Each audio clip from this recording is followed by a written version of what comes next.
नमस्कार, मी अमिता. सगळ्यांचं स्वागत माझ्या या नवीन व्हिडिओमध्ये. तर मी आता इलय उभ्या देवाकडे आणि हैसर उभ्या देवाकडे आमच्या गावचे वागदे गावचे जे रवी गावकर काका असत ते हैल्या म्हणजे लोकांसाठी जी काही प्रार्थना करूची असतात, लोकांसाठी ज्या काही सांगणा करूचा असतात या देवाकडे त्या हे करतात. तर आपण त्यांच्याशी आता बोलूया. हां, चला तर रवी काका काय म्हणतास? हा काय हम्म, 3 सीमेचा अधिकारी हम्म, मुळात आधी रुजू पाषाण आहे हम्म, आणि त्यामुळे लोकांच्या जी काय कामागता असतील ती कामागता हम्म, फक्त शब्द त्या देवाकडे गेला पाहिजे. माझा भाऊ अडलेला एवढा काम कर हम्म, आणि त्याप्रमाणे ते काम झाल्यानंतर जेव्हा तो काय नवस केलेला असता बोललेला असता हम्म. तो नवस येऊन त्यांनी भागवायचा. असा पांडुरंग हां, गोड्या चंद्रभागेच्या ठिकाणी उभा आहे तसाच हा उभा देव गड गड नदीच्या नदीच्या तीरावर उभा आहे. उभा आहे. असा हा नावलौकिक संपूर्ण महाराष्ट्रात हा देव गाजलेला आहे. हम्म, फक्त एवढा जो काय नवस बोललो जाता हम्म. तो नवस मात्र हाणून फेडला पाहिजे, नाहीतर त्याची मानता होतो, त्रास होतो उलट. हा उलटा त्रास हा, होणार. तर आठवणीत ठेवला पाहिजे हम्म, आणि तो नवस फेडला पाहिजे. काही अडचणी असतात, घरगुती अडचणी असतात किंवा आणखी काही अडचणी असतात, अशा तऱ्हेने जो काय नवस बोलले जाता हम्म. त्या नवसाची फेड केली पाहिजे आणि 100% 100% हा नवस फेडला पाहिजे. आणि त्याप्रमाणे हा देव पावतो. लांब लांबसून लोक येतात, सांगली, मिरज, साताऱ्यापासून संपूर्ण महाराष्ट्रात लोक इथे येतात, गोव्याचे येतात हम्म.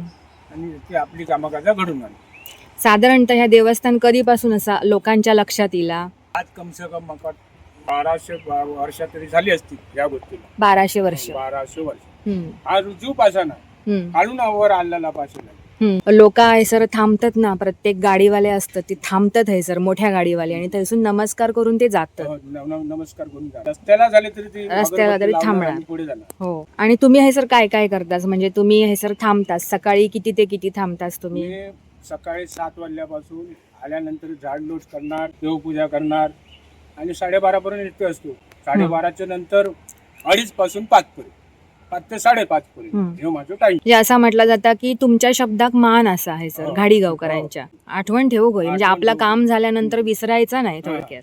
कुठलीही अडचण असली, कुठलीही अडचण असली तरी हा देव सक्सेसफुल करणार म्हणजे करणार. करणार. काही कालावधी लागतो व ताबडतोब काय तूप खाल्यानंतर रूप मिळत येणार नाही. नाही. आज त्याची प्रगती होता. बरोबर. आणि देवावर पूर्णपणे त्यांना विश्वास ठेवला पाहिजे. माणसार नको, माणूस माणूस जा, स्वार्थी माणूस, पण देवावर विश्वास ठेवल्यानंतर काम 100% वाढणार. होणार म्हणजे होणार. एवढं मात्र हा कडक देव असतात. ही झाड आहे सर, मोठी अशी झाड होता बघा आहे सर. ते वादळ पडलं, कधी पडला? 7 मेला पडलं. 7 मे. हम्म. हा, वादळाने पडलेलं आलं.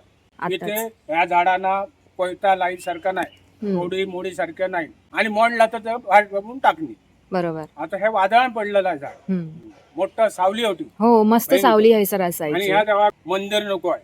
उन्हात तापेन, हम्म. थंडीत कुडकुडान, पावसात भिजान, पण माझ्यावर सावली नको, असं या देवाचं म्हणणं. म्हणणं असं. नाहीतर मंदिर कोट्याने लोक म्हणजे पैसे घालणारे आहेत, मंदिर बांधणारे आहेत, पण ह्या देवाचा नको, देवाक लाईट पण नको. लाईट पण नको. हा, अशी ह्या देवाची ख्याती आहे. जागृत देवस्थान, 3 सीमेचा अधिकारी आहे. हम्म. संरक्षण करणारा थोडक्यात सांगायचा म्हणजे गोंगडेवाला. म्हणजे घराचे वगैरे प्रतिमा वगैरे बांधलेले होते बघा हे सर. घंटा वगैरे दिसतात हे सर, पण पाय किंवा ते गाय बैल. कालच्या वादळामुळे हा, संपूर्ण कोसळून पडलं. हा. त्याच्यामुळे ते काय काढून ठेवलेलं होतं. हम्म, काही जे काय खराब झालेले होते हम्म. त्याचे म्हणजे विसर्जन केलेलं आहे. विसर्जन केलं त्याचं. हा. 15 वर्ष हम्म. मग ते बांधलेले होते ते माका वाटतं त्या झाडाच्या हेकाच बांधलेले होते, फांदीक बांधलेले होते. पडले. ते पडले, हा, सगळा झाडामुळे पडले ते. हा, कडे सांगताना ना तेवढ्या कळकळीन सांगूक सुद्धा वया. हो, जो कोण भक्त येता समस्या घेऊन त्याच्याबद्दल जर आपण गाराणा करतो तर तेवढा कळकळीन सांगितलं ना, तेच सांगते म्हणजे तेवढा तुम्ही कळकळीन सांगतास हा, लोकांसाठी, कळकळीन तेवढा सांगतो. तुम्ही गाराणा घालतास. म्हणजे कडकडून गाणं घालणार. हा. जेव्हा ह्याचं काम असं जाय हा.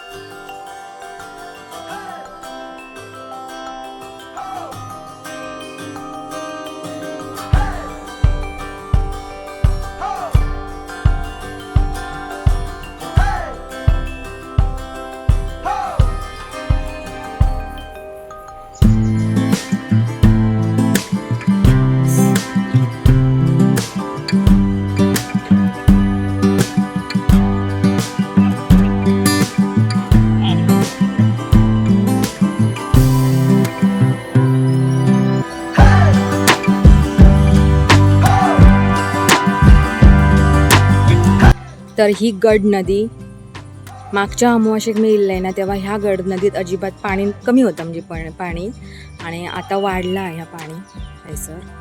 आणि हे आपलं उभोदेव.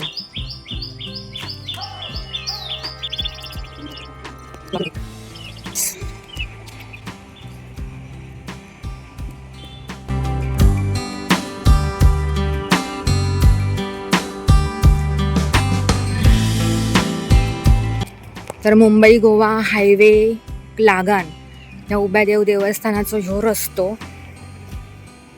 ते गाडी जातात येतात बघा. उभ्या देवाकडनं हायवेकडे जात आहे तर बघा ह्यो रस्तो माझ्या मागे बघा व्यवस्थित दिसता रस्तो ह्यो रस्तो. आणि मी आता जात आहे हायवेकडे. हायवेकडनं परत मी तुमका दाखवेन. हे बघा ह्यो highway Mumbai Goa highway number 66.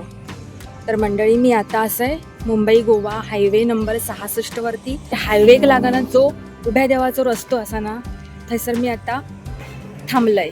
माझ्या मागून तर बघा हायवे दिसता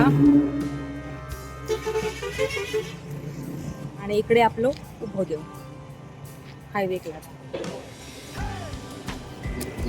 ह्यो रस्तो उभ्या देवाकडे जाणार ह्यो रस्तो.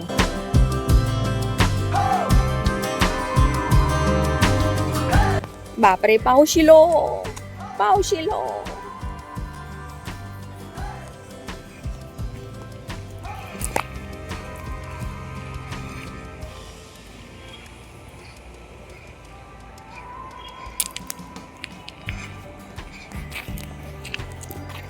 आणि ह्यो आपलं उभोदेव.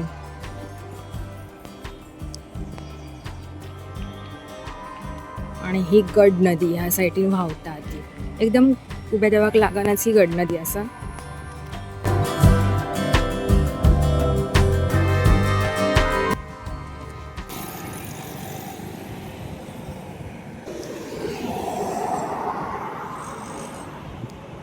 तर मी आता घराकडे येयलंय उभ्या देवाकडनं. आता घरात आज सँडविच करूचा असा तर आपण बघूया. त्या दिवशी मी बोललेले ना मी सँडविचचा व्हिडिओ करतलंय म्हणून तो